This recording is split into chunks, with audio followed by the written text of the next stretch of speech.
Thank you, friends. The reason we're here, of course, is that the U.S. government narrowly, or at the last moment, decided not to launch a war of aggression on Thursday night against the people of Iran. If they had gone forward, this would have unleashed a war that would have been far different than the Iraq War, or the Afghanistan War, or the Libya War, or the Panama War, or the Grenada War. I mean, just think of all the times the U.S. government that says it's so exceptional goes to war against weaker, smaller countries. And this war, though, would be more like the Vietnam War. This would be Vietnam, not Iraq. Iran has 90 million people, 85 million people. It has a formidable military. It has the ability to strike American forces in Iraq, in Syria, of course, all over the region, because there are military bases all over the region.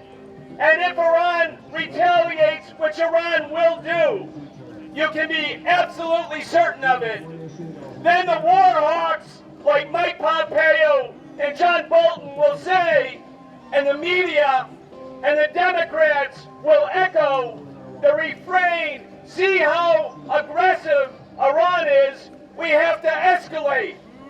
That's how Vietnam happened. The U.S. did not intend to go to Vietnam and lose 58,000 people and fight and fight and fight until it was finally defeated.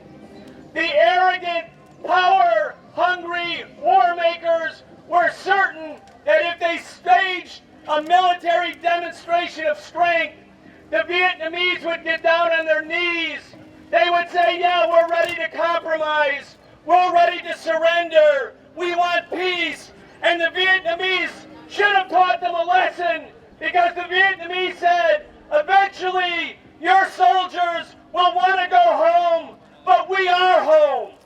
And because we are home, and because we are defending our country and our people, we will never stop fighting. That's right. That's right. You know, the thing about imperialism and these imperialists is they seem to learn nothing. They seem to remember everything and learn nothing.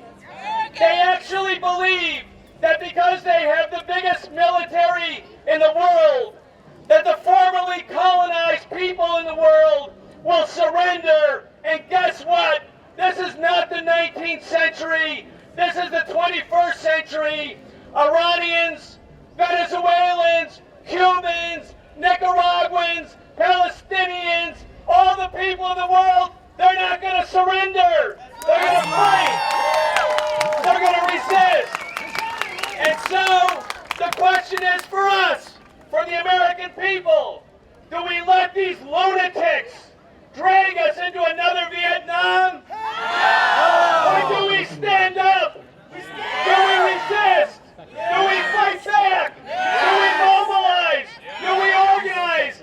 Do we go against all the lies that come from MSNBC and Fox News? From the Republicans and the Democrats. They are lying because they are hip and limb to the Pentagon and to the military-industrial complex. You know what? Our people, just look at the front page of the Washington Post, thousands of people in Tennessee waiting to go for a free dental clinic.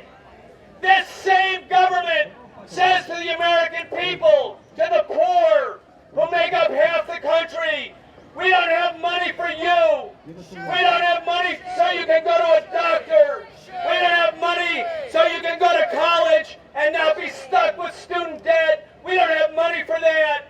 But when it comes to war against Iran or war against Venezuela, limitless funds. Are we going to